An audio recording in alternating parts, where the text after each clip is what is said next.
सोचिए, एक ऐसी धातु जो न दिखती है न चमकती है, लेकिन पूरी दुनिया की ताकत, युद्ध, अर्थव्यवस्था और भविष्य इसी पर निर्भर होने जा रहा है। तेल ने 20वीं सदी के साम्राज्य बनाए और 21वीं सदी वह तय करेगी लिथियम। अगर लिथियम ट्रायंगल अस्थिर हो गया या अगर एक देश ने दुनिया के आधे लिथियम पर कब्जा कर लिया, तो आने वाले दशकों में कौन सा राष्ट्र सुपर पावर बनेगा, यह पहले से तय हो जाएगा। और सबसे बड़ा सवाल, क्या दुनिया एक नए ऑयल वॉर की तरह लिथियम वॉर की ओर बढ़ रही है? और इस युद्ध में विजेता कौन होगा? यूएसए, चीन, भारत या साउथ अमेरिका? आज हम इसी रहस्य की परतें खोलेंगे। लिथियम एक हल्की, साधारण सी दिखने वाली धातु, लेकिन इसकी शक्ति इतनी विशाल है कि यह आने वाली सदियों की राजनीति, उद्योग और तकनीक को बदलने वाली है। आज हर स्मार्टफोन, हर लैपटॉप और हर इलेक्ट्रिक कार लिथियम पर निर्भर है। जिस तरह 20वीं सदी तेल के इर्द गिर्द घूमी, 21वीं सदी लिथियम के इर्द गिर्द घूम रही है। इसकी मांग तेजी से बढ़ रही है, पर भंडार सीमित हैं। यही कारण है कि सरकारें अचानक इस सफेद सोने को हथियार की तरह देखने लगी हैं। सवाल है, कौन इसे नियंत्रित करेगा? 20वीं सदी की दुनिया को समझने के लिए एक सूत्र काफी था, जिसके पास तेल, उसके पास ताकत। तेल ने अमेरिका को सुपर पावर बनाया, अरब देशों को धनवान किया और वैश्विक राजनीति को ईंधन दिया। लेकिन तकनीक का पहिया घूम रहा है। अब न युद्ध टैंकों पर निर्भर रहेगा, न अर्थव्यवस्था कच्चे तेल पर।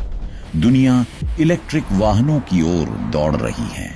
हर देश कार्बन फ्री भविष्य की घोषणा कर चुका है, और जैसे जैसे तेल की आवश्यकता घट रही है, लिथियम अचानक वैश्विक शक्ति का केंद्र बन गया है।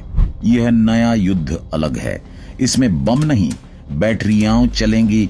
इसमें तेल नहीं, आयन फ्लो हथियार होगा। इसमें जमीन नहीं, सप्लाई चेन पर कब्जा मायने रखेगा। तेल मध्य पूर्व में था, इसलिए संघर्ष वहीं हुए।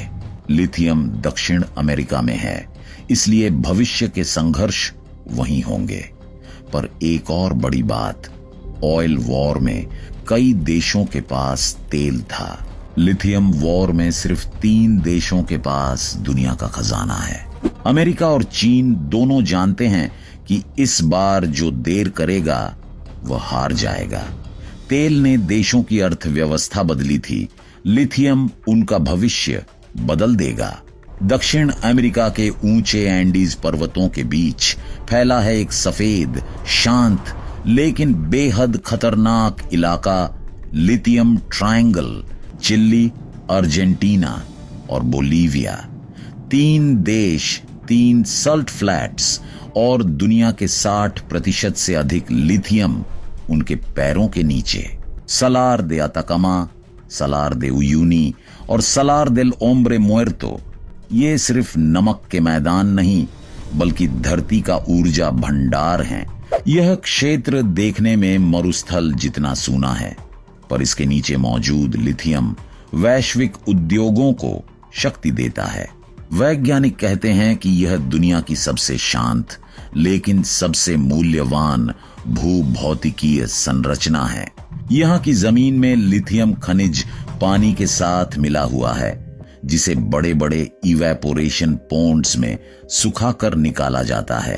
पर यह प्रक्रिया बेहद जल खपत वाली है, और यहीं से शुरू होता है पर्यावरणीय संघर्ष। लिथियम ट्रायंगल के तीनों देशों की राजनीति, अर्थव्यवस्था और अंतरराष्ट्रीय संबंध इसी संसाधन के कारण बदल रहे हैं।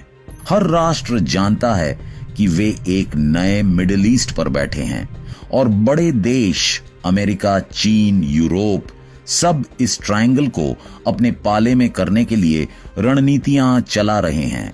यह सिर्फ खनन का मामला नहीं है, यह भविष्य के नियंत्रण का सवाल है। बोलीविया का सलार दे उयुनी दुनिया के सबसे बड़े लिथियम रिजर्व्स को छिपाए बैठा है। एक ऐसा सफेद रेगिस्तान जो अंतरिक्ष से भी दिखाई देता है।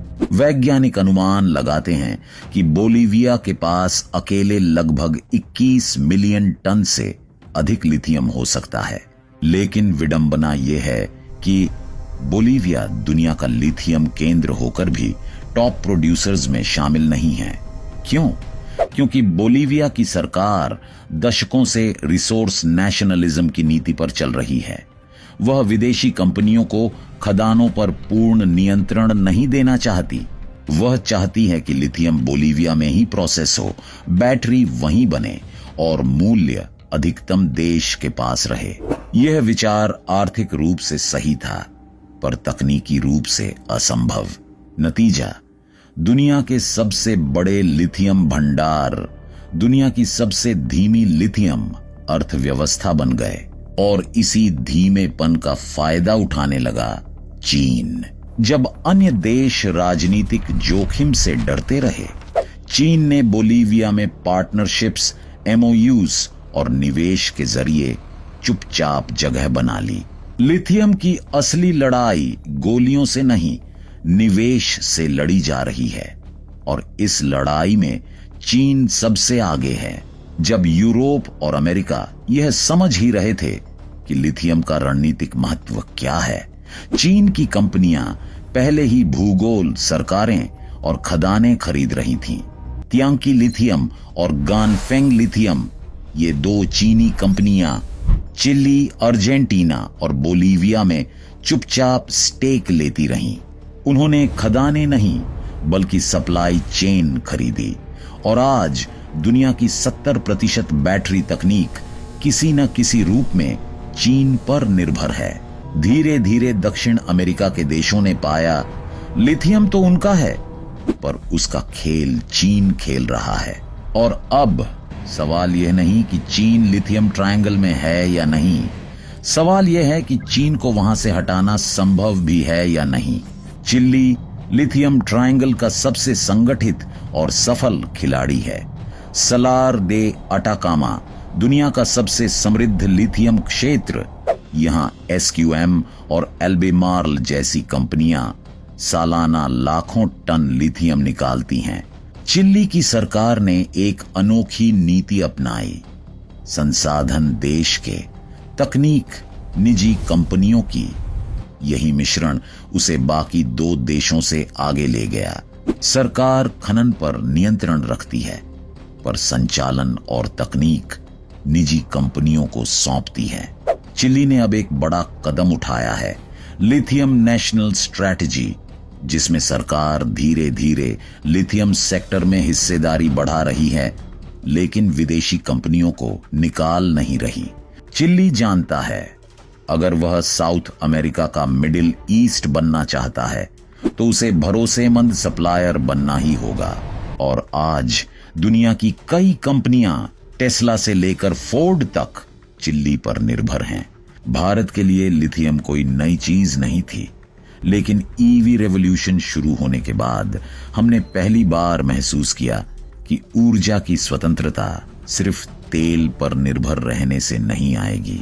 भारत हर साल हजारों करोड़ रुपए लिथियम आयन बैटरियों के आयात पर खर्च करता है। हम 90% लिथियम बेस्ड मटेरियल्स विदेशों से खरीदते हैं, ज्यादातर चीन से। लेकिन 2023 में एक बड़ी उम्मीद जगी। जम्मू कश्मीर के रीसी जिला में विशाल लिथियम रिजर्व की खोज। यह खोज भारत को सप्लाई चेन में नई शक्ति दे सकती है, हालांकि यह अभी एक्सप्लोरेशन स्टेज में है। दूसरा कदम, इंडिया की ग्लोबल रणनीति। भारत ने अर्जेंटीना, चिले और बोलीविया में लिथियम खदानें खरीदने, जॉइंट वेंचर्स बनाने और लॉन्ग टर्म सप्लाई एग्रीमेंट्स हासिल करने की योजना शुरू कर दी है। इंडियन PSUs और प्राइवेट कंपनियां साउथ अमेरिका में सक्रिय हो चुकी हैं। तीसरा कदम, डोमेस्टिक बैटरी इकोसिस्टम। भारत अब अपने पहले बड़े बैटरी गीगा फैक्ट्री बना रहा है। ओला, रिलायंस, टाटा सब इस नए युग की तैयारी कर रहे हैं। भारत देर से जागा, लेकिन अब तेजी से एक लिथियम सिक्योर भविष्य बनाने की कोशिश कर रहा है, क्योंकि आने वाले दशक में जो देश अपनी बैटरी बनाएगा वही अपनी अर्थव्यवस्था को नियंत्रित करेगा। लिथियम को दुनिया ग्रीन फ्यूचर का प्रतीक मानती है, लेकिन यही धातु पर्यावरण के लिए सबसे बड़े संकटों में से एक बन रही है। लिथियम ट्रायंगल में खनन के लिए पानी की विशाल मात्रा चाहिए। हर एक टन लिथियम के लिए लगभग 20 लाख लीटर पानी। चिली और अर्जेंटीना की सॉल्ट फ्लैट्स, जो पहले नमक और खनिजों से भरी थीं, आज सूखती जा रही हैं। स्थानीय समुदायों का कहना है कि उनकी नदियां और झीलें खनन के कारण गायब हो रही हैं। कई वैज्ञानिक चेतावनी दे रहे हैं, अगर लिथियम ट्रायंगल को बिना नियंत्रण के खनन किया गया तो रेगिस्तान अपनी पारिस्थितिकी हमेशा के लिए खो देगा। लिथियम को ग्रीन मेटल कहा जाता है, लेकिन इसके उत्पादन की प्रक्रिया पृथ्वी के सबसे सूखते क्षेत्रों को और सूखा बना रही है। सवाल यही है, क्या भविष्य बचाने के लिए हम वर्तमान को नष्ट कर रहे हैं? लिथियम ट्रायंगल ने दुनिया की शक्ति संरचना को हिला दिया है। अमेरिका, जो दशकों तक तेल राजनीति का सम्राट था, अब डर रहा है कि बैटरी अर्थव्यवस्था पर चीन का कब्जा उसकी सुपर पावर स्थिति को कमजोर कर देगा। दूसरी तरफ चीन पहले ही बैटरी सप्लाई चेन का 70% नियंत्रण कर चुका है और साउथ अमेरिका में उसकी निवेश रणनीति उसे अनकॉन्टेस्टेड एडवांटेज दे रही है। भारत भी तेजी से ईवी और बैटरी तकनीक की ओर बढ़ रहा है, लेकिन इसकी सफलता इस बात पर निर्भर करेगी कि भारत लिथियम ट्रायंगल के साथ साझेदारी कितनी मजबूत बना पाता है। यूरोप पूरी तरह चीन पर निर्भर होने से डरता है, इसलिए वह दक्षिण अमेरिका के साथ डायरेक्ट ट्रेड अग्रीमेंट्स बनाने में लगा है। दुनिया अब तेल नहीं, बैटरियों पर चलेगी, और बैटरियां किसके पास होंगी, उस पर सुपर पावर का भविष्य टिका होगा। लिथियम ट्रायंगल उसी भविष्य की चाबी है। अगर लिथियम ट्रायंगल स्थिर रहा तो साउथ अमेरिका नई मिडिल ईस्ट बन सकती है। अगर चीन ने नियंत्रण बढ़ाया तो वैश्विक शक्ति संतुलन बदल जाएगा, और अगर यह क्षेत्र संघर्ष में फंसा तो दुनिया की बैटरी अर्थव्यवस्था रुक सकती है। भविष्य अब वहीं लिखा जा रहा है। अगर आपको यह जांच पड़ताल वाली गहराई पसंद आई तो इस वीडियो को लाइक करें, अपने दोस्तों तक शेयर करें और चैनल को सब्सक्राइब करें। मिलते हैं अगले वीडियो में। धन्यवाद।